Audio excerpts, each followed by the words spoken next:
श्री शिवाय नमस्तुभ्यम हर हर महादेव। 28 अक्टूबर 2023 को देर रात्र चंद्र ग्रहण लगने वाला है। ग्रहण भारत में भी दिखेगा, जिसकी वजह से 28 अक्टूबर शाम 4:05 से सूतक काल शुरू हो जाएगा, क्योंकि चंद्र ग्रहण में सूतक काल जो होता है वह 9 घंटे पहले से शुरू हो जाता है। अब इस समय में आपको कोई भी शुभ कार्य नहीं करना है, पूजा पाठ नहीं करना है, ना ही कोई हवन करना है। भगवान की मूर्ति का भी आप स्पर्श नहीं कर सकते, पर इस समय में आप भगवान का नाम ले सकते हैं, भगवान का मंत्र जाप कर सकते हैं, नाम जाप कर सकते हैं।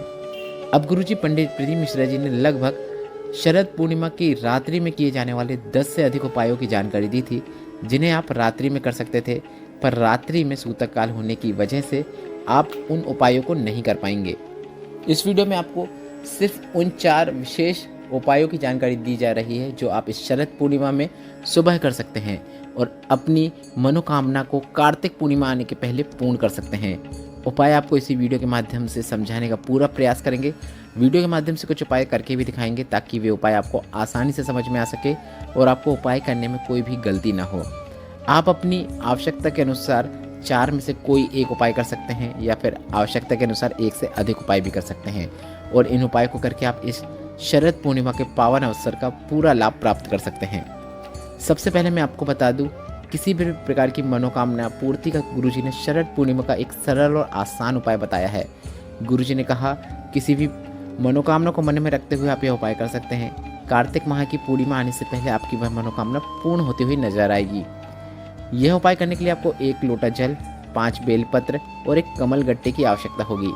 कमल गट्टा कमल पुष्प का ही बीज होता है, जो आपको आसानी से मार्केट में मिल जाएगा। अब यह उपाय आप चंद्रेश्वर महादेव का स्मरण करते हुए करना है। तो आपको 1 कलश में जल भर लेना है। इसके बाद जल से भरे हुए कलश के अंदर आपको 5 बेलपत्र डाल देना है। इसके बाद 1 कमल गट्टा भी इसके अंदर डाल देना है। 5 बेलपत्र और 1 कमल गट्टा उस जल से भरे हुए कलश के अंदर डालने के बाद आपको शिवालय में जाकर चंद्रेश्वर महादेव का स्मरण करते हुए सभी चीज़ों को शिवलिंग पे अर्पित कर देना है। केवल इस शरद पूर्णिमा में आप यह उपाय कर देंगे तो कार्तिक माह की पूर्णिमा आने तक आपकी मनोकामना पूर्ण होती हुई नजर आएगी। यह उपाय आप शरद पूर्णिमा में सुबह या शाम कभी भी कर सकते हैं। प्रदोष काल में गुरुजी ने करने को कहा है, ताकि आपको अधिक से अधिक फल प्राप्त हो सके, पर आप यह उपाय सुबह भी कर सकते हैं। पर इस वर्ष चंद्र ग्रहण है, इसलिए आप यह उपाय शाम को मतलब प्रदोष काल में नहीं कर पाएंगे। तो इस विशेष उपाय को आप सुबह स्नान करने के बाद कर सकते हैं, मंदिर में जाके कर सकते हैं। 1 या 2 बजे के पहले आप उपाय कर लेंगे तो काफ़ी अच्छी बात है। यह उपाय एक विशेष मनोकामना पूर्ति उपाय है, जो कि सिर्फ और सिर्फ शरद पूर्णिमा के दिन गुरुजी ने करने को सभी से कहा है। बढ़ते हैं दूसरे विशेष उपाय की ओर। पूर्णिमा के दिन चावल लेना है, मतलब 1 अक्षत लेना है, आखा दाना लेना है, टूटा हुआ नहीं होना चाहिए, और 1 बेलपत्र लेना है, 1 कलश जल लेना है। इन तीनों चीज़ों को लेकर आपको शिवालय पहुँचाना है। सबसे पहले 1 चावल का दाना आपको शिवलिंग के ऊपर अर्पित करना है। इसके बाद आपने शिवलिंग के ऊपर जो चावल का दाना अर्पित किया है, उसके ऊपर आपको 1 बेलपत्र अर्पित कर देना है। इस बेलपत्र को आपको इस प्रकार से अर्पित करना है कि बेलपत्र की डंडी आपकी ओर हो।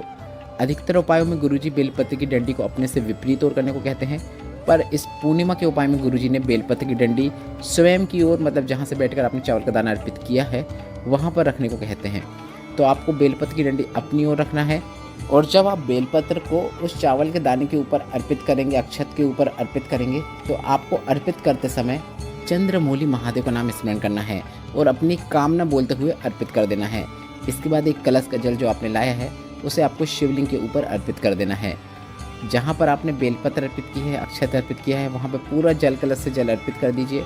इसके बाद जलाधारी से नीचे गिर रहे जल का थोड़ा सा भाग आपको अपने कलश में प्राप्त कर लेना है, और उस जल को आपको अपने नैनों से लगाते हुए अपने घर आ जाना है।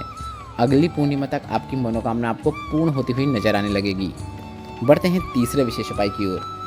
माता अशोक सुंदरी और शिवलिंग के बीच में एक खाली स्थान होता है, जो आपकी आप वीडियो में देखकर समझ सकते हैं।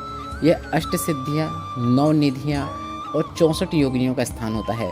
वो गुरुजी ने कहा, अगर आप इस स्थान पर श्री शिवाय नमस्तुभ्यम या फिर नमः शिवाय या फिर ओम नमः शिवाय बोलते हुए स्पर्श कर देते हैं और आप अपनी कामना महादेव से बोल देते हैं, तो वह मनोकामना प्रदोष काल में प्रदोष के दिन महादेव आके निश्चित पूर्ण कर देते हैं। यह उपाय आप रोज कर सकते हैं, और इस शरद पूर्णिमा के पावन अवसर पे इस विशेष बिल्कुल नए मनोकामना पूर्ति को उपाय को आप जरूर कीजिएगा। इस नए मनोकामना पूर्ति उपाय की जानकारी गुरुजी ने हाल ही में पूर्ण हुई शिव पार्वती शिव महापुराण कथा, जो कि नागपुर में हुई थी, उसमें गुरुजी ने इस विशेष उपाय की जानकारी दी थी। पिछले वर्ष एक और शिव महापुराण कथा हुई थी जिसमें गुरुजी ने एक और विशेष ऐसा स्थान बताया था जहाँ पर स्पर्श मात्र कर देने से मनोकामना पूरी हो जाती है। तो वह स्थान भी आप वीडियो के माध्यम से देखकर समझ सकते हैं। जलाधारी से जल जहाँ से नीचे गिरता है उस स्थान पर भी आप अपनी हथेली से स्पर्श करते हैं। 3 बार स्पर्श करना है, मतलब एक बार कीजिए, फिर हटा लीजिए, फिर दूसरी बार कीजिए, फिर हटा लीजिए, फिर तीसरी बार कीजिए। तीनों बार स्पर्श करते समय आपको श्री शिवाय नमस्तुभ्यम या फिर नमः शिवाय या फिर ओम नमः शिवाय मंत्र का उच्चारण करना है। बस इतना ही करना होता है। इसके बाद आपको वह हथेली अपने नैनों में लगाते हुए मस्तक में फेर देना है। इतना मात्र कर देने से आप जो मनोकामना को मन में रखते हुए शिवलिंग के विशेष स्थान पर स्पर्श कर देते हैं वह मनोकामना शीघ्र पूरी हो जाती है। इस वीडियो में बताया गया उपाय से संबंधित अगर अभी भी आपके मन में कोई प्रश्न है तो वे प्रश्न आप कमेंट बॉक्स के जरिए पूछ सकते हैं। मेरे द्वारा दी गई जानकारी अगर आपको थोड़ी सी भी उपयोगी लगी हो तो इस वीडियो को लाइक करके कमेंट बॉक्स में हर हर महादेव जरूर टाइप कीजिएगा। श्री शिवाय नमस्तुभ्यम।